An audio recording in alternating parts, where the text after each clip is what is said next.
Yo, what is good, Nintendo family? Welcome to the Power Up Casual Nintendo podcast, where each and every week I bring one topic to the table and open it up for real, unfiltered conversation. But let me say this loud and clear: if you've ever felt like you had nobody to talk Nintendo with, if you've ever been clowned for being a Nintendo fan, if your friends just don't get it, this is your new home. You're not alone. You're part of the Power Up family and community built for Nintendo fans who just want to laugh, talk games, and feel seen. No gatekeeping, no game shaming. You're allowed to joke. You're allowed to rant. You're allowed to love Nintendo. I am your host, Nerdy D. The drill is simple. Like I said, one topic, one conversation, and I want you to be a part of it in the comments or in the Discord. We are all Power Up family. We need to grow this movement. Like, comment, subscribe, and share the channel with your friends. Even if you only have one friend, share the channel. Make sure they know about it. All right, Power Up family. Let's have a conversation. We need to have a conversation about the Nintendo Switch 2 launch and whether Nintendo just fumbled one of the biggest opportunities they have had in over a decade. Lock in with me, grab a notepad if you need to. Let's work through this together and figure out, because honestly, this thing is getting messy extremely fast. So here's the basics. If you've somehow missed the chaos over the last couple of weeks, Nintendo finally announced the launch of Switch 2. It's coming to us on June 5th, 2025, and the pre-orders opened up on April 24th, and it's been sort of a disaster. The standard model is $449.99, which is already higher than what most people expected, and there's a $499 bundle that throws in Mario Kart World, which is actually a pretty solid deal. Sounds simple, right? But the internet lost its damn mind. People are mad about the price. People are mad about the availability. Some are mad because of the features. Some are just mad because, you know what? It's a Monday. And now reports are coming out saying that Nintendo is in full panic mode behind the scenes, scrambling to figure out how to fix the messaging of the Nintendo Switch 2. You know it's bad when Nintendo, the kings of it prints money, are sweating like a dude trying to beat Mario Party minigames on expert mode. So today, we need to talk about it because there are a lot of layers to this situation. So let's get right into it. Nintendo's marketing absolutely dropped the ball on this one. Former marketing leads are coming out and saying they're shocked that Nintendo wasn't better prepared for this backlash. The price point announcement came super tone deaf. There's no clear value proposition being sold to the casual gamer market, and honestly, the hype feels weirdly muted for something this huge. It's like they thought that everybody would just line up and throw money at them, no questions asked. Nintendo's level of cockiness sometimes borders on being adorable, and sometimes it's just infuriating. Maybe the marketing team didn't screw up. Maybe the internet just overreacts to everything. That is always a possibility. Like, $449 sucks, yeah, but we're getting a pretty good piece of hardware upgrade with the Nintendo Switch 2. Maybe Nintendo knew that the price would hurt, but figured that its hardcore Nintendo fan base would just buy it anyway, and that the casuals would figure it out and catch up as the library grows over time.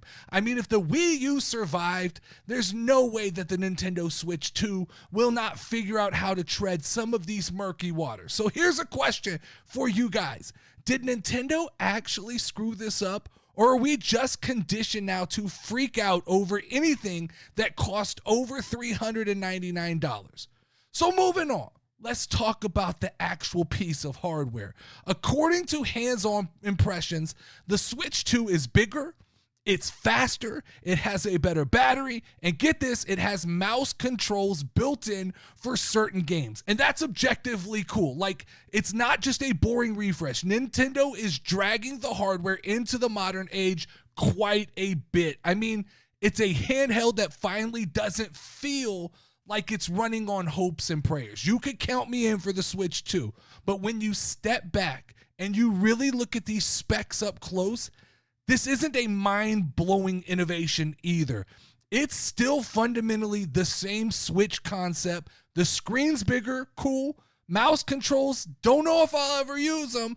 A slight performance bump on par with a PlayStation 4 Pro, great, but I don't know if this is a sell your kidney kind of machine. If you have a Switch OLED, this upgrade might feel a little bit like a step backwards.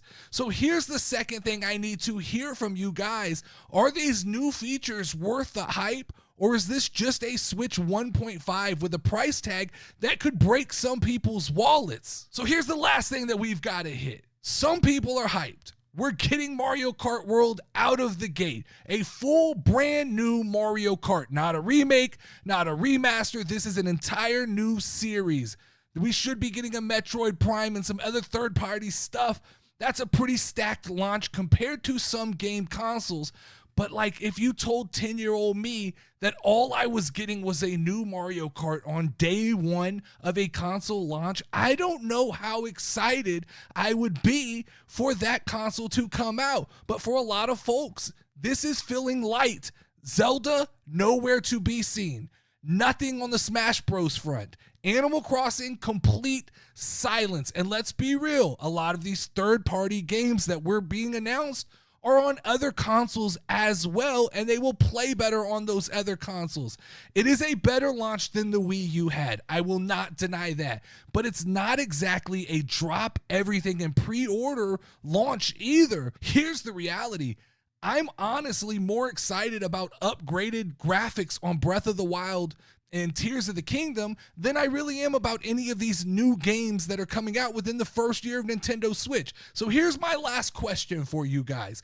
Is the Switch 2 launch lineup good enough to make you need a Nintendo Switch 2 on day one, or are you willing to wait for a killer app down the road and possibly catch a Nintendo Switch 2 used or on the aftermarket? But let's wrap this up. Did Nintendo completely fumble the marketing for Switch 2, or was this just the internet doing what it always does? Are the new features legitimately exciting, or is it really just a souped up Switch with a bigger price tag? And does the launch lineup actually make you want to buy in, or are you waiting for the real bangers to drop? Let me know your answers. And most importantly, is the Switch 2 hype real? Are we about to watch Nintendo trip over their own shoelaces once again like they did with the Wii U? Drop your thoughts in the comments. Let me know in the Discord. Seriously, I want to know where everybody's head is at. And if you want to really dive into it, hop into our Power Up Discord. We'll have a full thread going on after this episode. Let's figure this out together. I will catch y'all next time. Hop in the cart, hit the so clean, throwing red shells like it's part of the team. Catch me in Hyrule, sword in the sky, tears on the kingdom, but dreams never die. Pokemon trainer, got dreams in my pack, shiny on my wrist, still never looking back. Ghost in the mansion.